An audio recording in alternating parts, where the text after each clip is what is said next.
Okay, hi guys. So there's this thing on my chest, which you can probably see, and often I feel like a lot of people are really curious about what it is and just don't want to ask because it seems rude. So I just kind of want to make a quick video explaining what it is and like its treatments and stuff like that. So what this scar is a keloid scar. Okay, I've got one here, and then I've got 3 on this shoulder, and then I've got another 3 on this shoulder, but one of them's so small that you probably can't see them. So that's a keloid scar, and they're basically just scars that grow outside the boundary of the wound. So instead of just raising where the wound was, it will raise there and then continue to grow outside of its boundary. It's not forever, like it eventually does stop growing, like all of mine have stopped growing, but that's how that works, and it can be over the course of a few years if I'm not mistaken. So yeah, let's talk about who can get these. Anybody can get them, but it's more frequently found in people of darker skin complexions. This doesn't mean that just because you have a darker skin complexion you will have keloids, because I definitely have heard that before. Like I'll tell people that and they'll be like, oh well, I'm dark and I don't have it. Yeah, because it's correlation, not causation. Just like you can be white or you can be East Asian and get them. In fact, I think they're pretty common amongst East Asians as well. The difference is that a lot of people who have keloids, they're really small, and so they often don't know, or in their back or in a place you might not be able to tell. Mine's just very obvious. So yeah. So I just wanted to talk about the difference between a piercing bump and a keloid real quick, because people get them confused.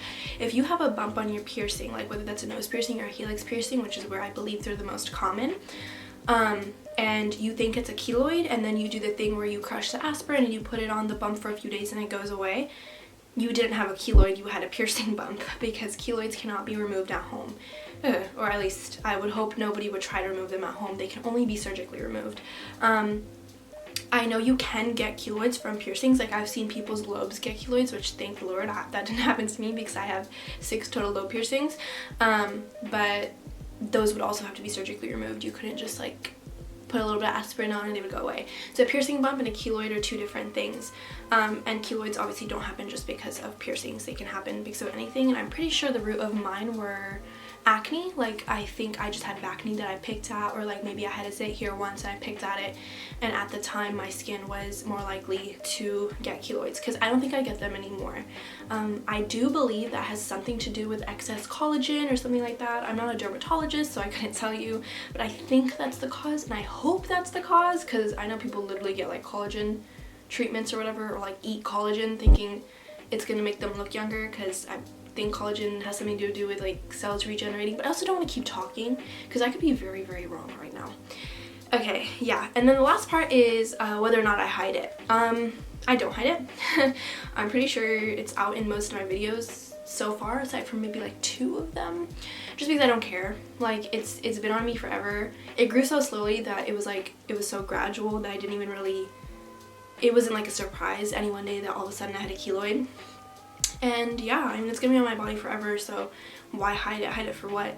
And yeah, if somebody were to really judge me for it, which I've never had, by the way, but if that were to be a problem, then I just wouldn't be friends with that person. Like, I can just ignore you. It's obviously not something I can do something about. It's just a scar. So yeah, that is what it is. Thank you guys for listening.